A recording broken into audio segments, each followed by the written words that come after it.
बीड प्रकरणात कुणाचेही लाड होऊ देणार नाही, कुणापर्यंतही धागेदोरे पोहोचले तरी माफी नाही, अजित पवारांचा इशारा.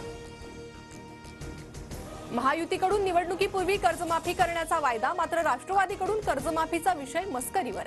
माझ्या भाषणात कर्जमाफीबाबत कधी ऐकलं का, अजितदादांचं भुवया उंचावणारं विधान.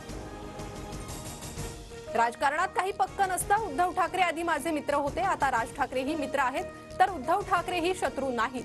एका मुलाखतीत मुख्यमंत्री देवेंद्र फडणवीसांचं सूचक वक्तव्य. मला महाराष्ट्रात बदल घडवणारं राजकारण करायचंय, बदलाचं नाही. नागपुरातील उद्धव ठाकरेंच्या भेटीवर मुख्यमंत्री फडणवीसांची प्रतिक्रिया. शिर्डीत उद्या भाजपचं राज्यस्तरीय अधिवेशन. सर्व मंत्री, आमदार, खासदारांसह राज्यभरातील जवळपास 15,000 पदाधिकारी उपस्थित राहणार. शहा, फडणवीस, गडकरी मार्गदर्शन करणार. टोरेस कंपनीच्या कार्यालयात आर्थिक गुन्हे शाखेचं धाडसत्र सुरूच.